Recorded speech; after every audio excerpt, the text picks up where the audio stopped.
Welcome back. We have breaking news this morning. Fox has confirmed that one of the two Jordanian nationals who tried to breach the Quantico Marine Corps base in Virginia crossed into America through the wide open border in San Diego back in April. We are covering this morning. Fox News' Bill Maloogian encountered a large group of mostly male migrants at California, the border, from all around the world this week. Watch. Where are you guys from? What country? Pakistan. Pakistan. India. India. Where are you from? Turkey. Turkey? Yeah. Turkey. Okay. India. India. Where are you guys from? Turkey. Turkey. Turkey? Where are you guys from? China. China. Ecuador. Ecuador? Where are you guys from? India. India. India. India. India. Iran. Iran. You're all from Iran. Why'd you come? No freedom. No freedom? Yes, in Iran. Iran is a dangerous country. No freedom in Iran. Maloogian also speaking with a California man who's been collecting all the discarded passports that are left at the border from the illegals coming in. Watch. They're just dropping this stuff on the ground to come here and assume a new identity. So that's a little bit scary with my military background and seeing the people that are coming across that male, these are all military age males. People keep saying that. I've got the proof right here. Wow. Joining me right now is Alabama Senator Tommy Tuberville, a member of the Senate Armed Services Committee. Senator, I want to know who's tracking all these people crossing the border. But let me begin with the breaking news of the morning.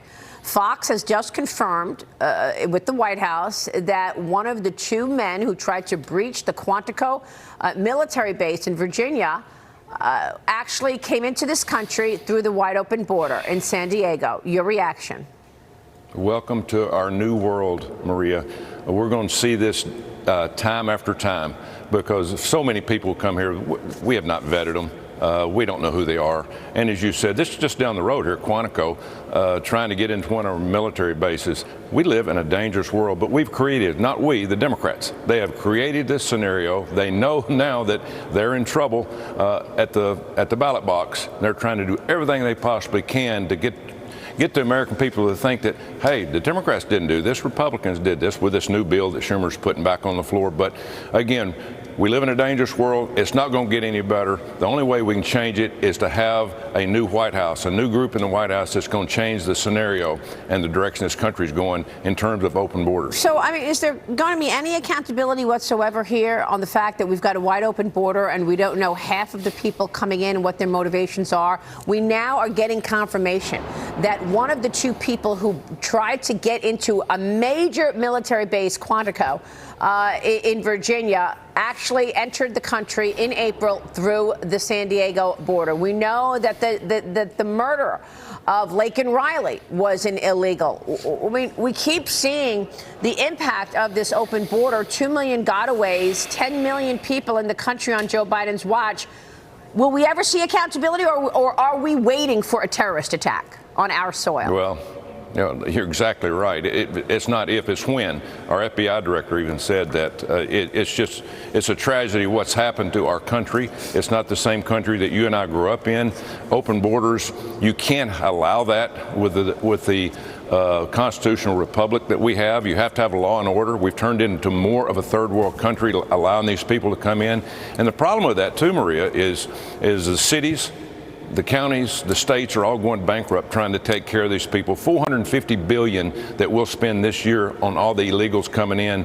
Over a 10-year period, it's going to cost us $5 trillion. And last time I looked, we're broke. We're dead broke. But this is all on Joe Biden. And some of those people that Maloogian had on TV a few minutes ago, some of those people will probably in the next year or so be in our military. Because I've asked every military general and secretary, what about taking illegals into our military as long as they qualify?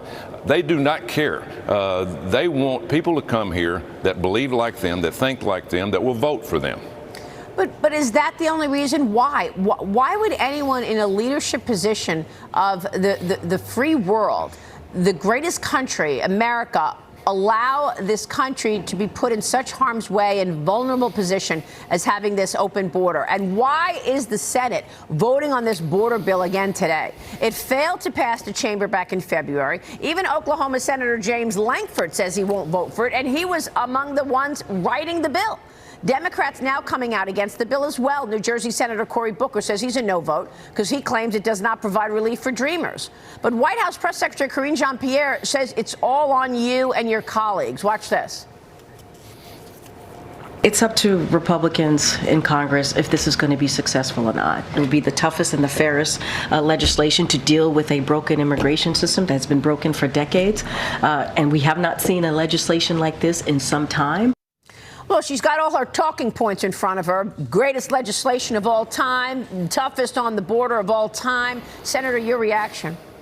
Well, she's probably right on that point because there hadn't been on the immigration bill because there hasn't been one up here in years and years. Nobody's wanted to tackle this situation other than Donald Trump.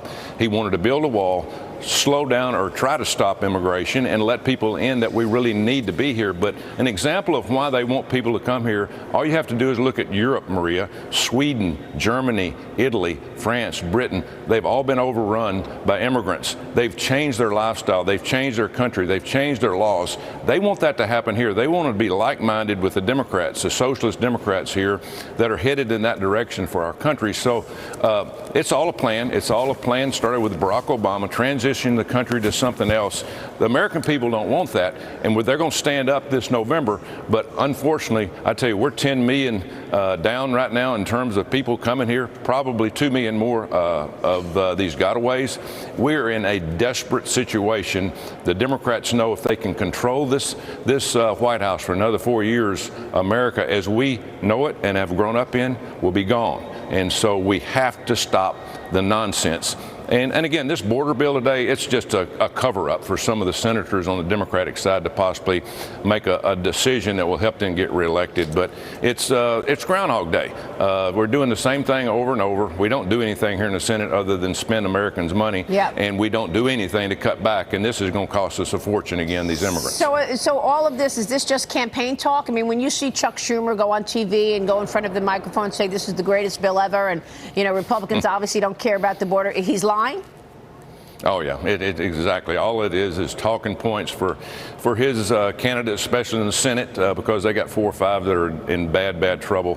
They're losing in all polling. So this is a way to waste a little time up here in the Senate to let the American people, hey, we really stand for the border. Listen, the first 2 years, you couldn't even get them to talk about the border. Right. We were being overrun. Mainstream media, other than you and some of the people on Fox, would say nothing about the border. It got so out of control, even mainstream media started coming out and saying, what the heck's going on here? Well, President Trump is going to be talking about it tonight, no doubt. He's campaigning in the South Bronx. The event expected to draw both supporters and protesters. Trump's New York trial's on pause until after the Memorial Day holiday weekend. The jury will hear closing arguments next week. Senator, you were in the courtroom last week. What can you tell us about what you witnessed firsthand? Well, first of all, President Trump's going to have a chance to win any state in the country. I truly believe that because the wackos that are running our country right now, even these blue states are saying enough is enough. You know, the unemployment rates of all people in the country were very, very low under Donald Trump, but not under this president. Everybody's looking for a way to get a job. But, you know, at the end of the day, this Trump trial, as you said, I was there for a day. It's a circus. I mean, this judge, I mean, if that's the right way you run a courtroom, I mean, it's really the way that we run our country under Joe Biden. Can you give me one example? What did he do that was so egregious? Can you give me one example of something that you witnessed? Yeah, well, first of all, if President Trump even looked like he was mad or disgusted about something, he'd be called out. The gag order is one way, obviously, against Donald Trump and his team. The other side, obviously, they were making money off TikTok and all those things. I watched the jury, Maria. I think there were 6 women, 6 men. Okay. It's going to be hard. It's going to be hard to get a good jury up there. But there's no way that I think that he's going to be able to be convicted. Okay, Senator, we'll be watching all of that. Thanks so much. Tommy Tuberville joining us. Thank you, sir. We'll be right back.